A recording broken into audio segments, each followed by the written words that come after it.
오늘은 우리가 요한복음 말씀을 보려고 합니다. 요한복음 8장 1절부터 11절 말씀인데요.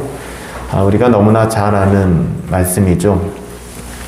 간음하다가 현장에서 잡혀온 여인, 그 여인을 바리새인들이 예수님을 정죄하기 위하여, 예수님을 함정에 밀어넣기 위하여 이제 꾸민 사건이었는데, 이 사건을 통해서 예수님께서 굉장한 하나님의 은혜를 또 참된 위로가 무엇인지를 우리에게 보여주고 있거든요.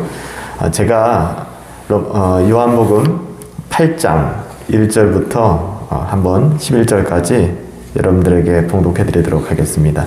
요한복음 8장 1절부터 11절이에요. 예수는 감난산으로 가시니라. 아침에 다시 성전으로 들어오시니 백성이 다 나오는지라 앉으사 그들을 가르치시더니 서기관들과 바리새인들이 음행 중에 잡힌 여자를 끌고 와서 가운데 세우고 예수께 말하되, 선생이여, 이 여자가 간음하다가 현장에서 잡혔나이다. 모세는 율법에 이러한 여자를 돌로 치라 명하였거니와 선생은 어떻게 말하겠나이까? 그들이 이렇게 말함은 고발할 조건을 얻고자 하여 예수를 시험함이로라. 예수께서 몸을 굽히사 손가락으로 땅에 쓰시니 그들이 묻기를 마지 아니하는지라.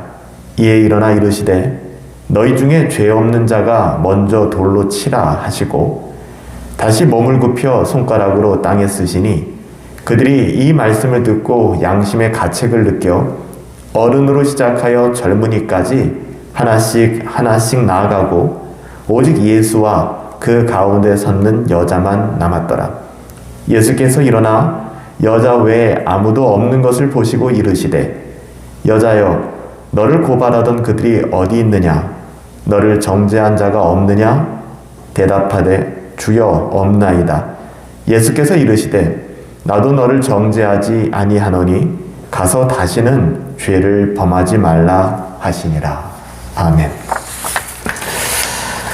오늘은 하이델베르크 교리문답 강의 3번째 시간인데요. 우리가 참된 위로를 받기 위해서 알아야 할 것이라는 제목을 가지고 잠깐 하나님의 말씀을 상고하도록 하겠습니다. 우리가 복음의 위로를 받기 위해서, 우리가 위로라는 말이 굉장히 좋은 말이잖아요. 우리가 서점에 가보면 베스트셀러, 스테디셀러 칸을 늘 채우고 있는 단어는 위로예요, 위로. 그런데 우리가 특별히 복음의 위로를 받기 위해서는, 그리고 하나님께서 주시는 위로, 세상이 주는 위로가 아니라 하나님께서 주시는 위로를 받기 위해서는 우리가 좀 알아야 될 것이 있습니다. 좀 이런 말 자체가 때로는 싫죠. 너무 복잡한 것 같아요. 그쵸? 그냥 위로면 그냥 위로지. 또 뭐 위로를 받는데 뭐 알아야 될 게 또 있나? 그냥 위로는 따뜻하게 그냥 좀 안아주고 격려해주고 좀 편들어주고 좀 그 시기를 잘 넘길 수 있도록 해주면 그게 위로지. 네, 그럴 줄 알았어. 교회만 오면 또 성경만 펼치면 자꾸만 뭔가를 배워야 된다고 얘기하는데 이게 뭐지? 라고 생각하시는 분도 계실 거예요. 아니, 그냥 복음적 위로 그냥 이렇게 좀 누리고 경험하면 되는 거 아니에요. 근데 무슨 복음적 위로를 받기 위해서, 하나님께서 주시는 위로를 받기 위해서 또 뭘 알아야 된단 말인가, 그런 생각을 하시는 분들이 아마 없지는 않으실 겁니다. 그런데요, 우리가 여기서 지금 말하는 위로, 하이델베르크 교리문답에서 말하는 위로는 그냥 사람의 마음을 감싸주거나 상처난 마음을 좀 편들어주고 치료해주고, 그리고 좀 어떻게 보면은 뭐 그 사람 편을 들어주고, 그리고 그 시기를 좀 잘 넘길 수 있도록 도와주는 거, 그게 위로라고 생각하는데, 오늘 성경에서 말하는, 또 하이델베르크 요리문답에서 말하는 위로는 그런 위로가 아니거든요. 그렇기 때문에 우리가 위로가 무엇인가, 그리고 우리가 위로를 받으려면 도대체 어떤 위로를 받아야 되는가에 대해서 조금은 살펴봐야 될 필요가 있습니다. 왜 그러냐 하면, 사실이 그래요. 자기 자신들이 가지고 있지만 그것이 문제인 것조차도 모르면서 살아가시는 분들이 너무 많아요. 때로는 목회 현장에서 지켜보면은요, 목회 현장도 별반 다르지 않거든요. 분명히 그분 안에 문제가 있는데 그 문제를 해결해야 비로소 그 삶이 회복되어질 수 있는데 궁극적인 그 문제를 인식하지를 못하는 거예요. 그게 문제라고 생각을 안 하는 게 더 큰 문제예요. 그 뭐 인식하지 않으면 되지라고 생각하실지 모르겠지만 그래서 삶이 공허해요. 삶이 불행해요. 그래서 위로받고 싶어 하거든요. 근데 어떤 위로를 받냐 하면 그냥 얄팍한 위로. 그래서 그 위로를 받고 나서 잠깐은 좋을지 모르겠지만 나중에는 마음이 너무 허무해지는 거예요. 그래서 우리는 하이델베르크 교리문답에서 말하는 그 위로가 도대체 뭘까? 성경이 말하는 복음적 위로가 무엇일까를 분명히 알아야 될 필요가 있어요. 그것이 문제인지조차도 모르는 사람들에게 그들이 가진 심각한 문제를 제시해 주는 것 좀 힘들죠, 때로는. 아니, 위로받고 싶은데 지적질하는 것 같잖아요, 때로는. 근데 잘 보셔야 되거든요. 정말 참된 위로를 받기 위해서는요, 정말 진주와도 같은 보석과도 같은 그 위로, 세상에 줄 수 없는 위로를 받기 위해서는 그 본질을 알아야 되거든요. 그렇기 때문에 사람들은 자기 자신이 어떤 문제가 있는지도 모르고, 심지어는 거듭난 신자들 중에서도 그런 분들이 없지 않단 말이에요. 세상 사람들은 뭐 말할 거 없죠. 세상 사람들은 이런 참된 위로가 뭔지도 모르고요. 자기 자신이 어떤 문제가 있는지도 일단 성경의 가르침을 외면하기 때문에 알 수가 없는 것이죠. 그렇기 때문에 인간이 가지고 있는 심각한 문제를 제시해 주는 것에서부터 우리는 참된 위로를 접근해 가야만 합니다. 그렇기 때문에 기독교적인 위로, 신앙으로 받는 위로는 사람들이 처해 있는 정확한 정황을 알 수 있도록 가르쳐주고 깨닫게 해주는 데서부터 시작되어지는 거예요. 우리네 인생들이 다 같은 상황 속에 빠져 있지만 실상은 그 문제를 인식하지 못하는 가장 큰 문제 속에 빠져 있거든요. 그 문제만 알아도 내가 문제가 있구나. 내가 내 힘으로는 어떻게 할 수 없는 문제가 분명히 내 안에 있구나라는 것만 각성해도 반 이상은 해결된 거예요. 근데 그거조차도 모르시는 분들이 너무 많다는 것이죠. 심각한 문제입니다. 왜냐하면 왜 이것을 심각하다라고 말씀드리냐 하면 우리가 죄된 존재, 타락한 존재, 죄인이라는 존재라는 사실 때문에 우리가 심각한 것이기도 하지만 우리는 우리가 그런 존재라는 것을 인정하지 않음으로써, 그러니까는 뭐 별 문제 없는데, 그리고 나는 뭐 지금 성경에서 말하는 그런 문제가 아니라 나의 삶 속에서 일어나는 이런 문제들 때문에 힘들고 어려운 거지, 난 그것만 해결되면 나는 뭐 별 문제 없는 사람이야, 나는 행복한 사람이야, 그 심각성을 느끼지 못하는 것이죠. 이렇게 심각성을 느끼지 못한다 그러면은요, 어떤 문제가 생기냐면 그 죄가 계속해서 증가하기 시작합니다. 왜냐하면 모르니까 내가. 그러니까는 살림살이가 조금 나아지고 형편이 조금 나아지면은 나 살만한데라고 생각을 하고요. 난 뭐 누구한테 위로 받을 필요 없고 난 동정받을 필요 없는데라고 생각하고, 자기들의 삶이 조금만 각박해지고 힘들고 내가 원하는 방식대로 이렇게 진행되지 않으면은 그냥 위로받고 싶고 그냥 뭐 동정받고 싶고 그렇게 돼버리는 거예요. 그게 본질이 아닌데, 정말 봐야 될 걸 보지 못하기 때문에. 그래서 계속해서 우리가 죄를 극대화시키고 죄를 파일업 해가는 것, 쌓아가는 단계에 머물게 되는 것이죠. 우리가 뭐 비단한 예로 자신이 어떤 병에 걸렸는지 모르는 환자가 심각한 거거든요. 예. 저도 이제 우리 친구들을 만나보거나 또 이제 주변에 있는 분들하고 이야기를 하다 보면 제일 심각한 상태에 있는 분들이 본인이 어떤 건강 상태에 있는지 자체를 몰라요.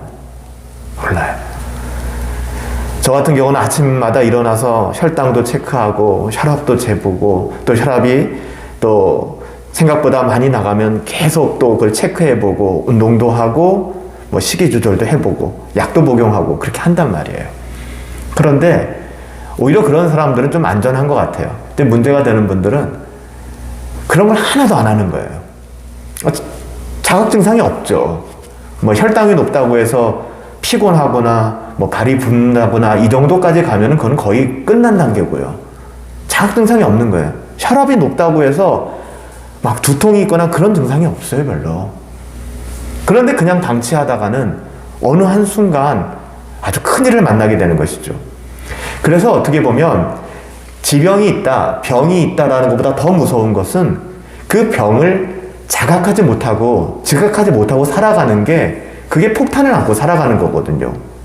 자신이 무슨 병에 걸렸는지를 모르는 환자는 너무너무 심각한 환자입니다.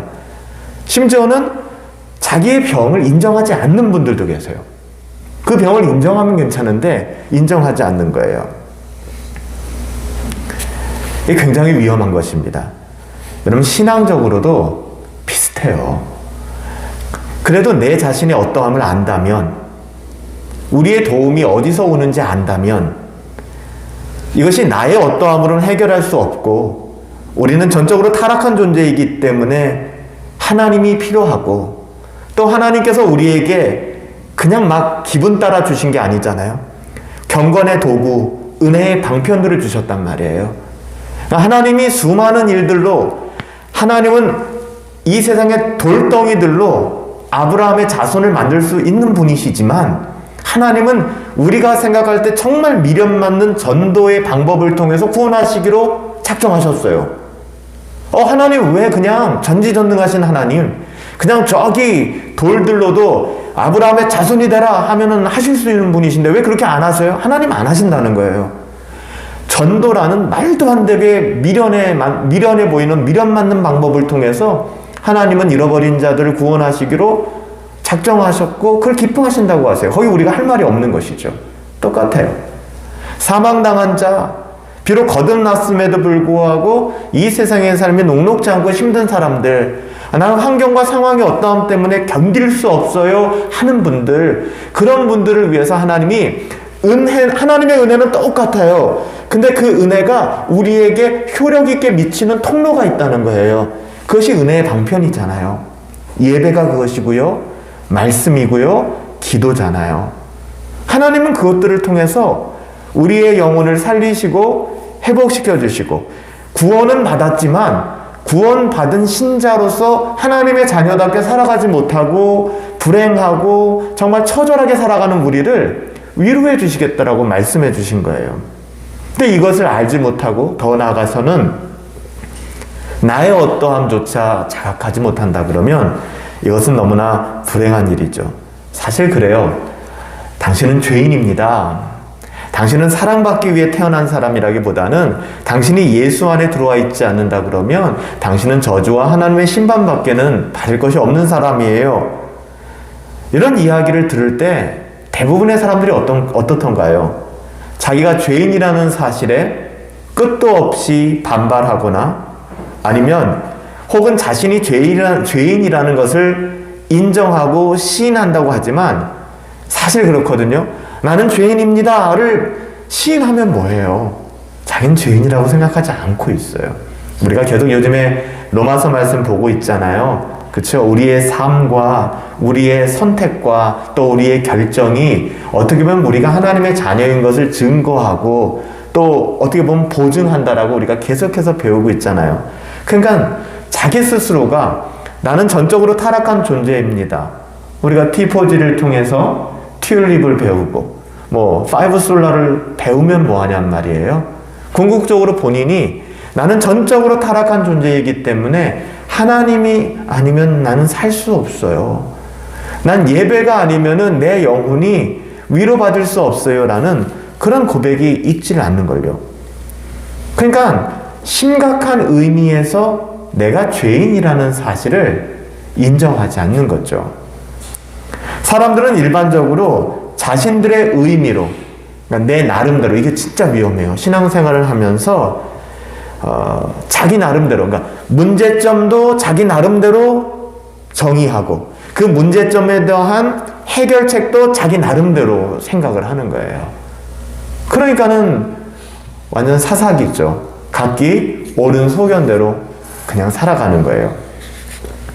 그러므로 사람들에게 당신은 죄인입니다 라고 말해주는 것도 정말 중요하지만 그들이 어떤 의미에서 죄인인지, 도대체 어떤 의미에서 우리를 죄인이라고 하고 어떤 의미에서 우리는 위로를 받아야 되는 존재인지를 가르쳐주는 것은 굉장히 중요합니다. 여러분, 일단 죄인임을 우리가 알려주는 방법부터 좀 생각을 해볼 텐데요. 그래서 오늘 본문을 택한 거예요. 신약성경 요한복음 8장에 나오는 간음하다가 현장에서 잡혀서, 그러니까 현장범으로 잡혀온 거예요. 간음하고 있던 현장에서 그 여인을 데리고 온 겁니다. 예수님 앞에 데리고 와서는 그녀와 예수님을 둘러싸고 있는 유대인들이에요. 그 유대인들의 좀 모습들을 좀 한번 생각해 봤으면 좋겠어요. 유대인들은 생각했어요. 그녀가 정말 죄인이다. 이건 빼도 박도 못한다. 현장에서 간음하다 잡혀온 여인이기 때문에 참으로 죄인임을 확신하고 하나님의 법이, 율법이 그런 것을 용납하지 않는다는 것.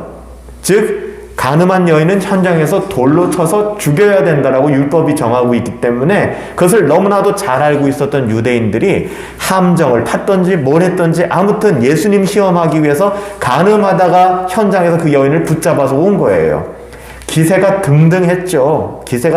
살벌했죠. 그리고 이 여인을 돌로 치려는 사람들에게 오히려 우리 주님은 굉장히 여유로워요. 예수님을 이것 때문에 좀 공격해서 좀 묶어가려고 했는데 예수님은 마음이 하나도 흔들리지 않는 것 같아요. 아주 여유 있게 예수님께서 이 말씀을 하시죠. 사실 이 말씀은 오해가 굉장히 많이 되는 말씀이에요. 많이 오해하는 말씀이에요. 우리뿐만 아니라 넌 크리스찬들도 잘 아는 말씀이기도 하죠. 예수님 뭐라고 말씀했어요? 너희 중에 죄 없는 자가 먼저 돌로 치라. 너무나 유명한 말씀이죠. 여러분, 이 말씀에 대한 우리의 반응은 뭡니까? 이 말씀이 성경에 기록되고 많은 사람들이 이에 대하여 이렇게 저렇게 생각해 본 다음에는 사람들이 또 다른 변명과 또 다른 도피 수단으로 마련할지는 모르겠지만 어떻게 보면은 이 말씀은 그렇게 적용되어서는 안 되는 거예요. 다시 말하면은 누가 누구를 다르게 가르치려고 하고, 우리 교회에서도 또 노회에서도 어떤 치리가 일어나고 재판이 일어날 때 누군가가 일어나서 우리는 다 죄인이지 않습니까? 죄 없는 사람이 재판하십시오. 죄 없는 사람이 치리하십시오. 우리 모두가 죄인인데 누가 누구를 정죄한다는 말입니까? 라는 어조로, 논조로 이 말씀이 많이 인용된다는 거예요. 그런 의미가 지금 아닌데 말이에요. 그렇죠? 여러분, 이 말씀을 들은 또 이 말씀에 성령 하나님께서 역사하시니까 어떻게 보면은 유대인들이 어떤 반응을 보였는지 아세요? 그들은 아주 즉각적으로 이런 반응을 일으켰는데 이 반응이야말로 우리들이 좀 생각해 봐야 될, 또 우리들이 우리 자신에게 적용해 봐야 될 그런 말씀입니다. 저희가 이 말씀을 듣고 양심의 가책을 받아 어른부터 시작해서 젊은이까지 하나씩 나가기 시작합니다. 그 자리를 뜨기 시작하는 거예요. 그렇죠? 그리고 오직 예수님과 그 가운데 덩그러니 남겨졌던 여인만 남겨졌습니다. 여러분 보세요. 왜 그랬을까요? 그들이 하나씩 기세등등해서 돌을 가지고 그 여인이 간음한 것도 문제지만 간음한 것보다도 더 이 사람들의 관심은 이 간음한 여인을 끌어다가 예수님을 같이 묶어 넣으려고. 예수님이 여기서 용서하라 라고 얘기하면은 뭐라고 얘기했겠습니까? 아니, 율법에 이렇게 기록되어 있는데 용서하라고? 저 사람 저 사이비야라고 얘기했을 것이고요. 진퇴양난이죠. 예수님께서 만약에 돌로 치라 그랬으면 저가 매일 사랑을 말하고 용서를 말하던 사람인데 어떻게 돌로 치라 얘기하는가? 그 기회를 봤던 사람들이에요. 그냥 그저 그렇게 판을 깐 게 아니라 나름대로 생각들을 가지고서 악랄한 생각들을 가지고 판을 짰고 그 판대로 돌아갔고 그리고 기세등등해서 모였던 사람들인데 쉽게 해산할 사람들이 아니라는 것이죠. 근데 그 사람들이 하나씩 어른부터 젊은이까지 떠나기 시작했다는 거예요. 그들이 자리를 뜰 수밖에 없었다는 것이죠. 왜 그랬을까요? 여기에 성령 하나님께서 역사하시니까 어떤 일이 벌어졌냐 하면 그들 자신의 정확한 모습을 볼 수 있었습니다. 다시 말하면 예수님이 그리 말씀하지 않았어도 그 여인과 똑같은 행동을 하지는 않았을 수는 있겠지만, 혹시 모르죠. 은밀하게 그러한 죄를 범했던 사람도 그 중에 있었을 수도 있겠지만, 그 여인을 정죄하고 그 여인에게 돌을 던질 수 있는 죄 없는 그런 존재는 아니다라는 각성이 그들 안에 일어나기 시작했던 거예요. 그들 스스로가 그것을 인정하기 시작했던 것이죠. 여기서 우리가 잠깐, 이 사람들은 조금 전에 그 여인을 끌고 와서 예수님께 모세의 율법에 이러한 여자는 돌로 치라 명하였거니와 선생은 어떻게 말하겠습니까? 라고 묻던 사람들이었어요. 바로 그 사람들. 근데 그 사람들이, 동일한 사람들이 예수님의 말씀을 듣고 굉장히 다른 지금 행동들을 하고 있는 것입니다. 너희 중에 죄 없는 자가 먼저 돌로 치라는 예수님의 말에 구체적으로, 실존적으로, 그러니까 구체적이고 아주 실존적으로 설 수 있는 기회를 얻었던 거예요. 예배가 우리에게 주는 유익은 무엇이냐면 바로 이런 것입니다. 세상 사람들이나 하나님의 은혜의 효력이 미치지 않은 사람들에게 이런 말씀들은 진부한 얘기일 거예요. 졸릴 거예요. 때로는 분노하게 만들 겁니다. 하나님의 자녀들이 끊임없이 예배를 통해서 예배당에서 하나님의 말씀을 들을 때 이런 사실을 경청하게 된다는 것이죠. 우리의 귀로는 이해할 수 없고 우리의 마음은 동할 수 없지만 성령 하나님께서 이 예배를 통해서 그렇게 우리의 마음을 주장하시고 인도해 주신다는 것이죠. 그 예수님의 말 앞에서 그들은 그래도 우리의 죄는 그 여인보다 적다든지 그런 식으로 말하는 것은 문제를 해결하는 것이 아니죠. 문제를 피하고 문제를 증폭시키는 겁니다. 예수님. 그 말은 우리의 작은 죄책감을 이용하려는 예수님의 심리 전술 아닙니까? 사람들이 이렇게 말하지 않았다는 거예요. 예수님이 이렇게 말씀하셨을 때 그런 변명을 하지 않고 예수님의 어미로우신 이 말 앞에서 그들은 절대 그렇게 말할 수가 없었고요. 그저 그들 자신의 죄인됨, 그 죄인됨을 솔직하게 인정할 수밖에. 나 제일 불행한 사람들이 예배까지 나와서, 예배당에까지 와서 자신의 어떠함을 숨기는 거예요. 자신에게 솔직하지 않은 것이죠. 근데 이들에게는 정말 이 거친 마음을 가지는 유대인들에게도 하나님이 은혜를 주시니까 그들의 마음이 녹아졌습니다. 자신의 죄인됨을 솔직하게 인정할 수밖에 없었다는 것이죠. 그리고 그것이 바로 여기 모여있는 저와 여러분들의 모습이기도 합니다. 우리도 예수님과 그 여인을 떠나면서 우리 자신의 죄인됨을 깊이 인정해야만 되죠. 그러므로 결국 보세요. 오직 예수님과 그 가운데 섰던 여자만 남은 것이 아니라 우리 모두가 다 죄인이고 그 여인의 위치, 그 비참한 그 위치, 즉 예수님 앞에 서 있다고 할 수 있어야 될 것입니다. 바로 그 위치, 그 여인이 서 있던 그 위치. 그 위치만큼 우리의 죄인됨을 깊게 느끼게 하는 그런 곳은 없습니다. 그리고 그 위치에서만 우리는 우리의 죄가 얼마나 비참한 것이고, 여러분, 그녀가 간음을 하고 음행을 했을 때 그녀의 쾌락에 이끌려서 아니면 다른 어떤 이유 때문에 그렇게 살아갈 때 이것이 이렇게 크게 문제가 될 것이라고는 생각하지 못했을 것입니다. 우리가 가끔 공직자들이 성추행이라든지 성비 문제로 인해서 목숨을 스스로 끊거나 아주 비참한 지경에 그가 어마어마한 업적을 이뤘다 할지라도 그런 것들을 우리가 많이 보지 않습니까? 아마 그런 일을 하면서, 그런 짓을 하면서는 이것이 이렇게 크게 될 것이라고는 생각을 못했을 것입니다. 우리들도 비슷해요. 지금은 들키지 않은 죄인들이기 때문에 우리가 하는 우리의 일상들이 뭐 그 정도로 문제가 될까라고 여기면서 우리는 살아갑니다. 하지만 오늘 이 여인은 잡혀왔어요. 덫에 걸려들었어요. 그래서 잡혀왔어요. 그리고 완전히 까발려진 것입니다. 그리고 모든 사람들 앞에 이제 돌에 맞아서 죽어도 뭐라고 할 수 없는 그런 상황이었어요. 여러분, 저와 여러분들이 다른 곳이 아니라 바로 그 여인이 내던져진 그 자리에 서 있다라고 각성하셔야 되는 것이죠. 여러분, 이것을 깨닫게 된다면 오늘 우리가 참된 위로를 어떻게 받을 수 있느냐? 참된 위로를 받으려면 뭘 알아야 되느냐? 이거 좀 진부한 얘기 아니냐라고 말씀드렸지만 여러분, 바로 이거예요. 내가 그 위치와 그 지경에 있다라는 것이 인정되지 않으면 복음적 위로는 별로 필요가 없어요. 당장 내 핸드폰에 내가 핸드폰을 열어서 내가 카톡을 했을 때 나한테 좋은 메시지를 보내줄 수 있고 밤늦게도록 카톡을 주고받으면서 내 마음 나눌 수 있는 사람, 이게 위로라고 생각하죠. 아니면 전화 걸 수 있고 내일이라도 만날 수 있고 월차라도 내서라도 이 사람 만나서 맛있는 거 먹고 좋은 데 가면 내가 위로받을 수 있다. 이거밖에 생각을 안 하는 거예요. 왜요? 문제가 뭔지를 모르니까. 정말 내가 어떤 문제 속에 있고 그 문제로 말미암아 수많은 다른 문제들이 파생되어진 건데 근본적인 문제의 해결점들을 찾지 못하니까 그냥 힘들어하는 것이죠. 그래서 우리는 우리의 실상을 아는 것이 참된 위로를 받는, 어떻게 보면 조건이라고 얘기하는 게 좀 이상해요. 뭐 위로는 그냥 받는 건데 위로를 받는 조건이 있느냐? 근데 이렇게밖에는 표현을 못할 것 같아요. 죄와 그 비참함, 여러분 정말 이거를 공감하십니까? 오호라 나는 곤고한 사람입니다. 이 사망의 몸에서 누가 나 좀 꺼내줄 수 없습니까?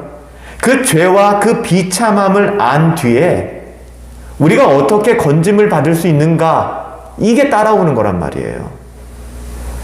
근데 우리가 그 죄와 그 비참함을 알지를 못하니까, 그러니까 위로가 안 되는 거죠. 위로를 못 받는 것이죠.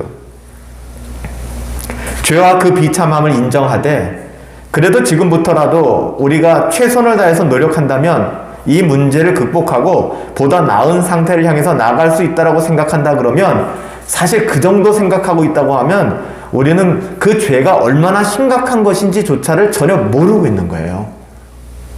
여러분 이해하시죠? 그러니까 우리가 죄인이라는 사실에 대해서 이야기할 때 지금부터 내가 한번 최선을 다해 볼게요. 그리고 내가 이 문제를 극복해 볼게요. 그렇다 보면은 보다 나은 방향으로 내가 나갈 수 있을 것 같아요 정도로 생각한다 그러면 우리가 얼마나 끔찍한 상황에 있는지 조차를 그러니까 예를 들면 지금 뭐 병원에 갔는데 내 몸에 대해서 거의 사형 선고를 당한 거예요. 뭐 지금 도저히 손을 못 쓸 지경에 이르렀다 하는데 기껏 한다는 말이 저 식이 조절을 좀 하고요, 운동 좀 하면 나아질 거예요 라고 생각하는 거예요.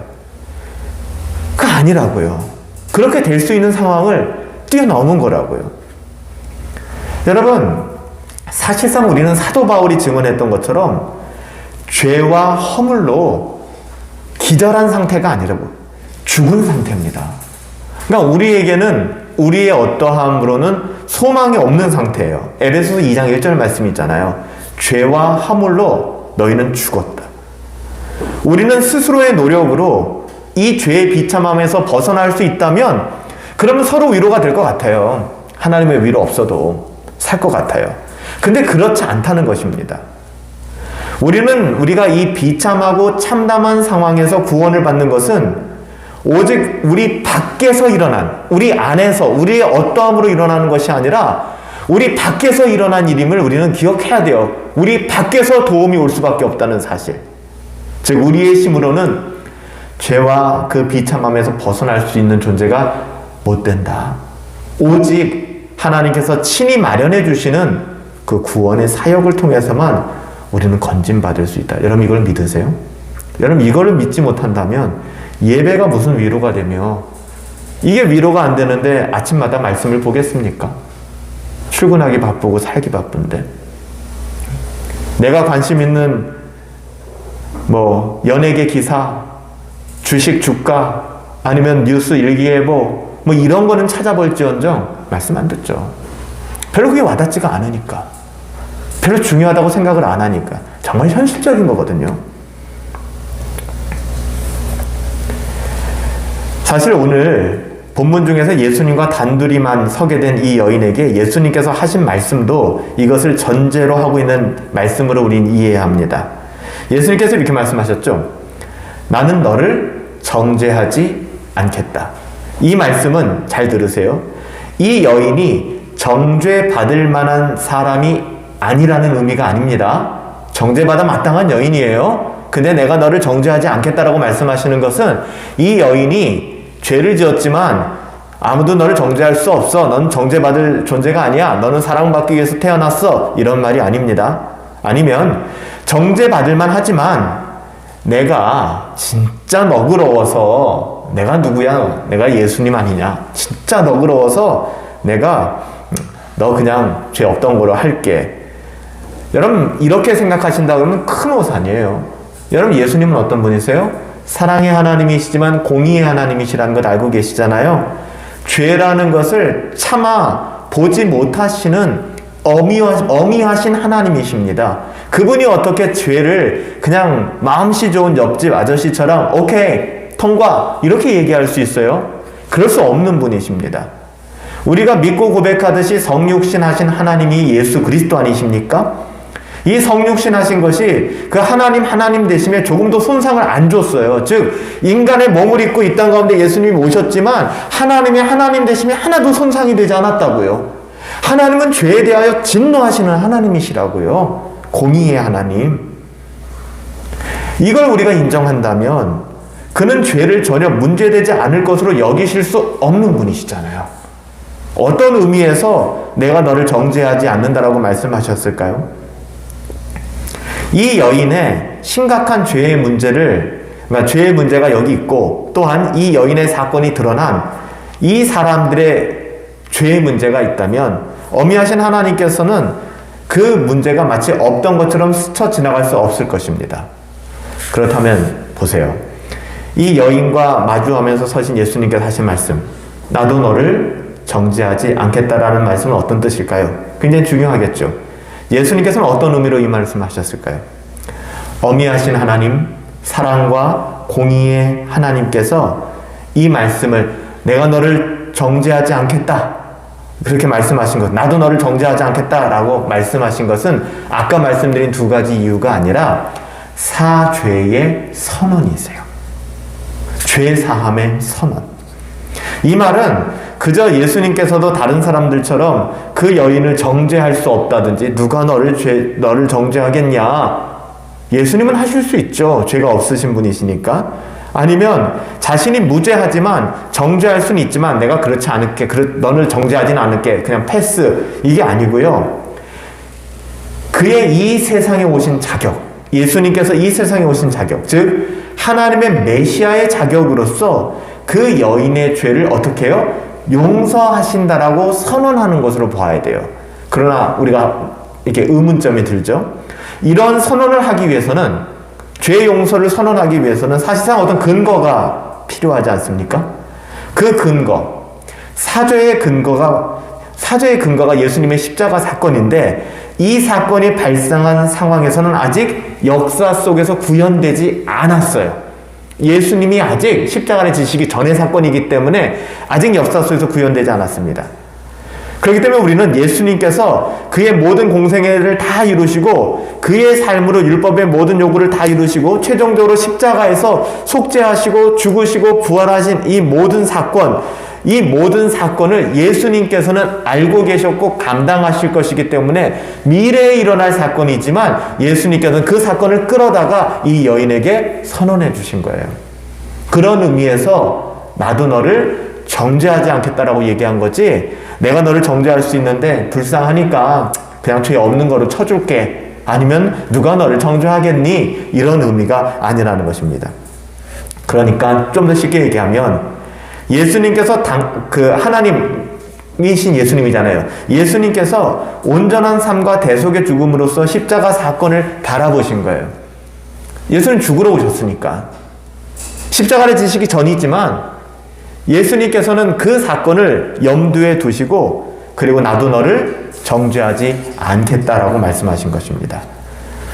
여러분, 우리 중에 그 누구라도 감히 다른 사람들을 향해서, 저는 청년 시절에 신앙생활을 할 때 부흥사 목사님들 가끔 오시거나, 또 저는 오순절 계통의 교회에서 처음 신앙생활을 청년 때 했었기 때문에 그것이 굉장히 익숙했어요. 그 목사님들이 오셔서 막 사죄의 선언을 하는 거예요.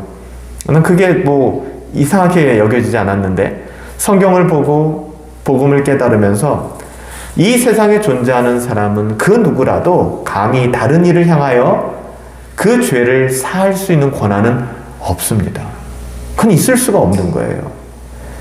오히려 우리가 누군가의 사죄함에 대하여, 그러니까 신부가 고해성사를 받고 그걸 중재해서 사죄할 수 있는 그런 권한이 없단 말입니다. 고해성사가 뭐 죄를 사할 수 있는 능력이 있는 게 아니란 말이에요. 우리가 할 수 있는 것은 그 누구든 간에 예수 그리스도의 속죄 사역에 근거해서 이렇게 말하는 것밖에는 없어요. 어떻게 말해 줄까요?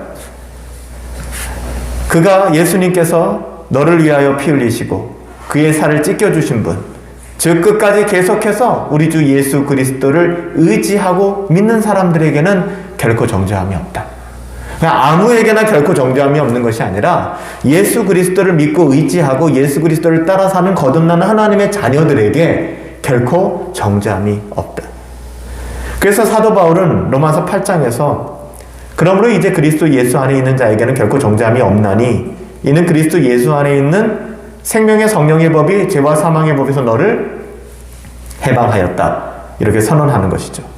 사도라고 할지라도 사죄의 선언, 죄 용서함의 선언은 오직 그리스도이신 예수님과 관련해서 이야기하고 증거할 수밖에 없는 거예요. 그건 누가 누구를 그렇게 위로해 줄 수 있는 게 아닙니다. 아, 너 괜찮아. 죄를 지었지만 괜찮아. 뭐 이렇게 이야기해 줄 수 있는 권한이 없는 거예요. 그러나 예수님께서는 바로 자기 자신이, 그러니까 예수님은 다르잖아요. 바로 속죄의 사역을 몸소 이루실 분이었고 예수님은 알고 계시잖아요. 그렇기 때문에 예수님만이 그 여인을 향하여 그리 말씀하실 수 있는 거예요. 나도 너를 정죄하지 아니하노니. 속죄의 의미로 우리 주님이 말씀하신 거예요. 이 여인을 향해 들려온 이 선언은 이 세상에서 죄의 용서함을 받는, 즉 죄와 그 비참함으로 건짐을 받는 모든 사람들에게도 그대로 적용되는 거예요. 그게 우리의 여러분 위로라는 거예요. 지금 우리가 다른 위로가 아니라 내가 진짜 끔찍한 현장에서 가늠하다 잡혀온 여인이라는 사실을 자각한다면, 그 요한복음 8장 이 말씀을 가지고 큐티를 하고 큐티 나눔을 많이 했었어요. 저도 청년 때부터. 진짜 놀라운 건 뭔지 아세요? 저의 개인적인 경험이겠지만 요한복음 8장 가지고 큐티 나눔을 하다 보면은 이제 죄에 대한 얘기들이 나오잖아요. 그러면 형제들도 자매들도 대부분 그렇게 적용을 해요. 제가 간음한 그런 여인은 아니지만, 제가 그렇게 육체적으로 간음을 하거나 그러진 않았지만 이 모습을 보면서 저의 이런 모습들을 보고 이렇게 이야기를 하는 거예요. 청년실에 저도 큐티 나눔을 하면서 그런 생각을 했어요. 꼭 그렇게까지 토를 달아서 얘기를 해야 될까? 아니, 우리가 생각할 때 그러면 간음하다 현장에서 잡혀온 그 여인과 우리는 질적으로 뭔가 다르다는 생각이 있는 건가? 우리가 지은 죄는 그래 좀 그거보다는 좀 덜한 죄고, 간음하다 잡혀온 그 여인은 그거 심각하지 그거는, 이런 생각이 우리들 가운데 있지 않은가? 그러니까 은혜가 없는 거예요. 그러니까 죄 용서함과 구주의 십자가의 은혜가 우리에게 별 위로가 안 되는 거예요. 나는 아니라고 생각하니까. 나는 그 정도는 아니라고 생각하니까. 여러분 어떻게 생각하세요? 성추행이나 이런 문제가 돼서 목숨을 긁고 이런 정치인들이, 여러분 말도 안 되는 가정이지만 조금 그런 좀 은혜의 기회가 있어서 지금의 현실을 볼 수 있는 그런 기회가 있다면 그 짓을 하겠습니까? 하면서도 자기가 하는 행동이 그 정도의 행동일 거라고는 생각을 못 하는 거예요. 인간 죄인이니까.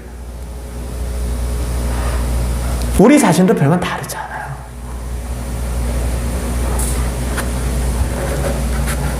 이 여인을 향하여 들려온 이 선언은 이 세상에서 죄 용서함을 받는, 그 죄와 그 비참함으로 건짐을 받는 모든 사람들에게 그대로 적용되는 말입니다. 이 세상의 그 누구라도 예수 그리스도에 의한 속죄의 사역에 적용을 받지 아니하고서는 죄의 용서를 받을 수 있는 사람이 없다는 거예요. 그래서 우리의 유일한 위로가 되는 거예요, 그게. 그러니까 다른 길이 없다고요. 부자가 되기 위해서는 여러 가지 길들이 많잖아요. 우리의 그 비참함에서 우리가 건짐을 받을 수 있는 길은 오직 하나밖에 없는 거예요. 우리가 받을 수 있는 위로도 오직 하나밖에 없는 거예요. 이 세상의 그 누구라도 예수 그리스도에 의한 속죄 사역의 적용을 받지 않고서는 죄 용서를 받을 수 없는 겁니다. 그러므로 예수님께서 이루신 속죄의 사실과 의미를 인정하는 건 너무너무 중요하죠. 이를 우리가 믿음이라고 얘기하는 거예요. 이걸 우리가 신앙이라고 얘기하는 거예요. 신앙과 믿음은 그냥 옵션이 아니에요. 이게 본질이거든요.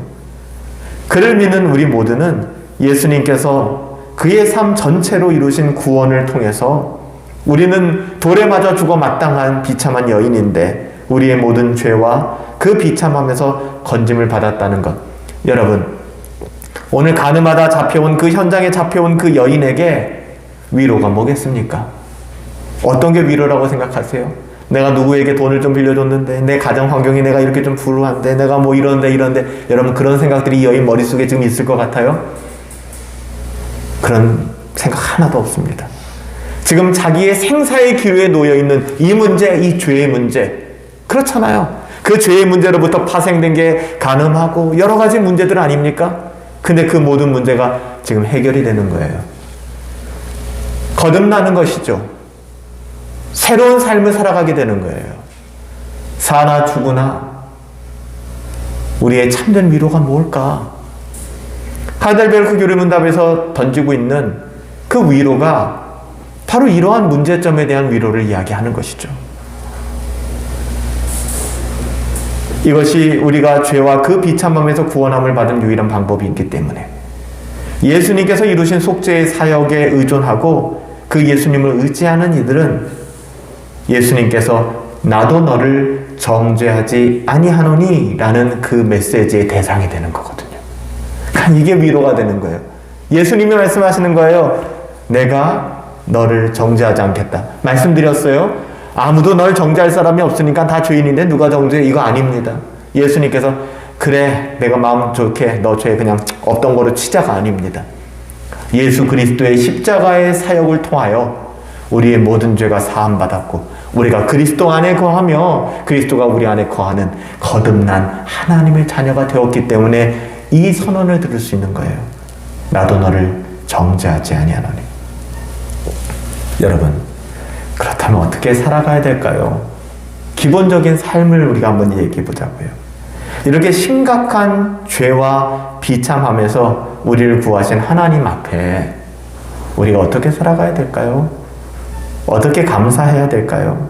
정말 우리는 은혜 입은 사람들이잖아요. 이 전체의 마지막 부분 하이델베르크 교리문답에서도 이제 구원함을 받은 자로서의 감사의 삶을 어떻게 살아가야 되는가 하는 부분들을 후반부에도 많이 가르치고 있거든요. 우리는 오늘 요한복음 8장 이 본문을 중심으로 해서 사죄의 선언을 받은 사람들, 나도 너를 정죄하지 않겠다라는 그냥 마음씨 좋은 아저씨의 선언이 아니라 예수 그리스도로 말미암아 죄사함을 받았다라는 그 사람들이 그 사죄에 감사하기 위해서 어떻게 해야 될까? 즉 구원받은 신자의 삶이죠. 제가 누누이 말씀드리는 하나님의 자녀다운 삶을 어떻게 살아갈 수 있을까? 딱 한 가지만 생각해 보자고요. 그게 오늘 본문, 우리가 읽은 본문 마지막에 나오거든요. 예수님께서 마지막에 11절에 뭐라고 말씀하세요? 가서 다시는 죄를 범하지 말아라. 예수님이 하신 말씀이에요.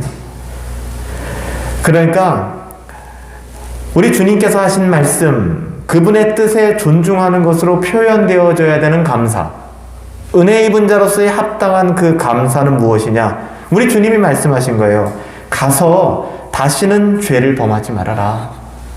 그러니까 우리는 죄를 지을 수밖에 없는 존재고 쓰러지고 넘어질 수밖에 없겠지만 그 죄를 정당화하지 말라는 거예요.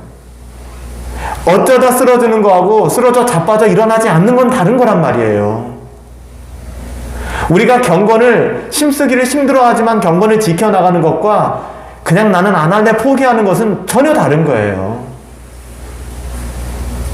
그건 우리 안의 이야기들이잖아요.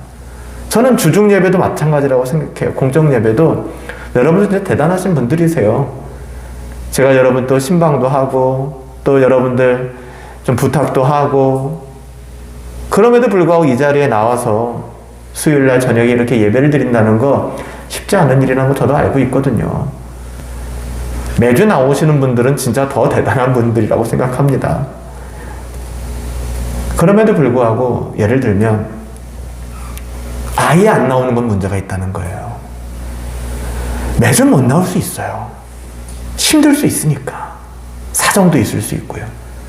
제가 한 지체는 오늘 예배 전에 했는데 7시 한 40분쯤 퇴근한대요. 여기까지 어떻게 와요? 퇴근해서.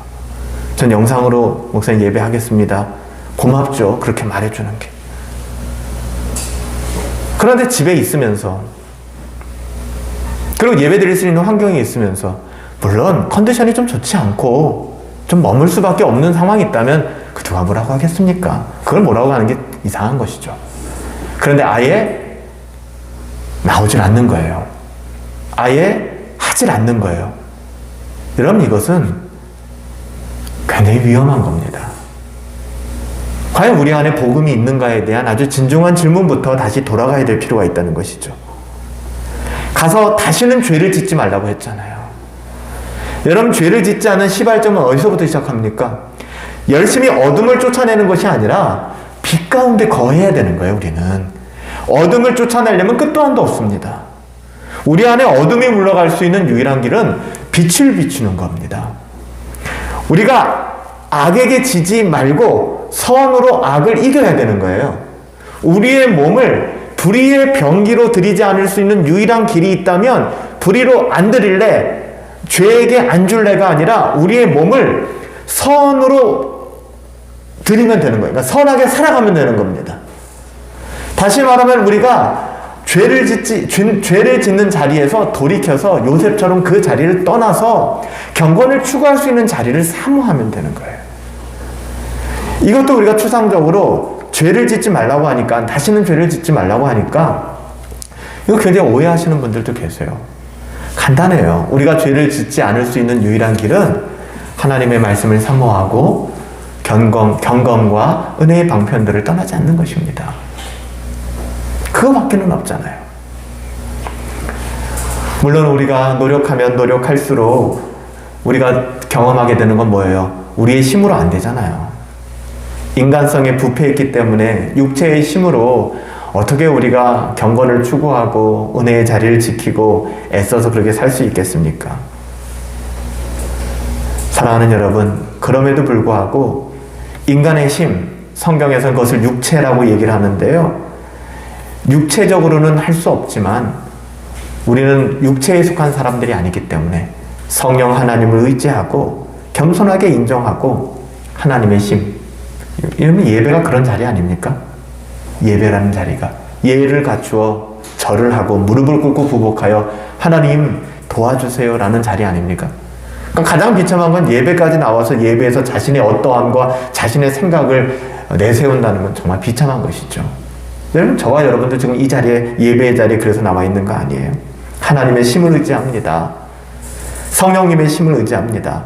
다시는 죄를 범하지 않으려고 점진적으로 노력해 갈 거예요. 일신 후일신, 지금 완벽하게 퍼펙트하게 되지 않더라도 오늘이 어제보다 낫고 내일이 오늘보다 나을 거예요.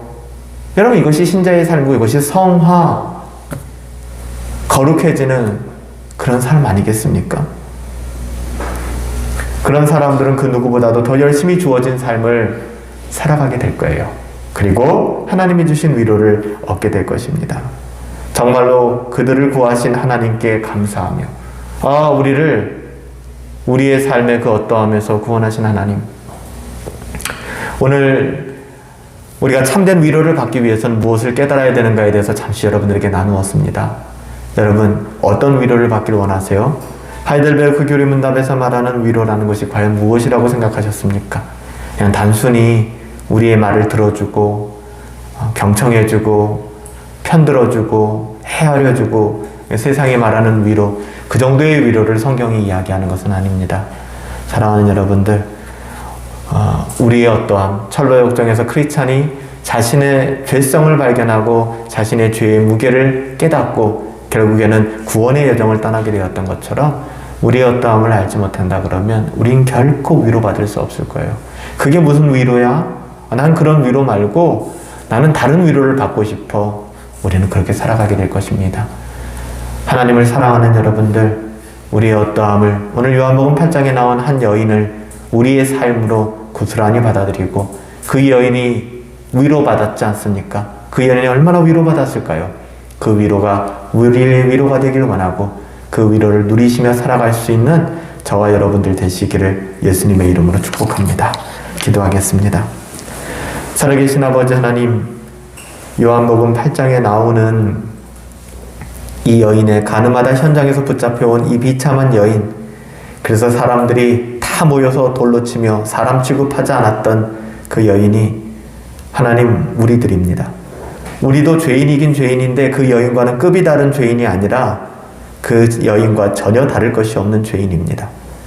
그런 삶의 막장 끝에 놓여서 벌거벗겨진 그 삶의 실존 속에서 삶의 의미도 없고 이제는 끝났다라고 생각하는 그 지점에서 우리 주님이 말씀하셨습니다. 나도 너를 정죄하지 않겠다. 그리고 모든 사람들이 다 떠나갔습니다. 살아계신 아버지 하나님, 이것이 그녀의 참된 위로였다면 그녀와 전혀 다를 것 없는 우리들은 무엇으로 위로받기를 원합니까?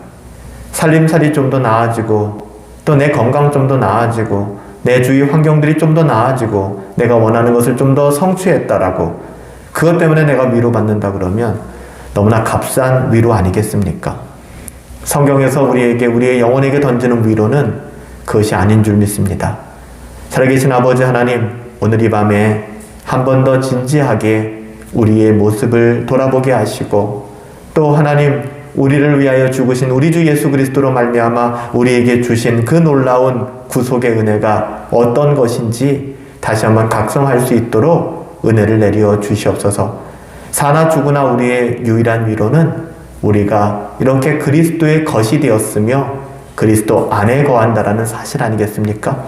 그 무엇도 그 누구도 빼앗을 수 없는 이 위로가 우리 가운데 있기에 오늘을 살아낼 수 있고 버틸 수 있는 것입니다. 살아계신 아버지 하나님, 우리 사랑하는 성도님들 한 분 한 분들 다 알 수 없고 또 알지 못하는 그런 어려움 속에 있는 줄 압니다. 하지만 궁극적으로 우리는 예수님의 것이기 때문에 또 우리 예수님 선하신 분이시기 때문에 우리가 위로받게 하여 주시옵시고 세상의 어떠함에 눈길을 주는 것이 아니라 영원한 하나님의 나라 또 하나님의 구원에 우리가 위로받고 누릴 수 있도록 하나님 역사하여 주시옵소서. 하나님이 함께 하시기를 간절히 소원하옵고 존귀하신 예수님의 이름으로 기도하옵나이다. 아멘.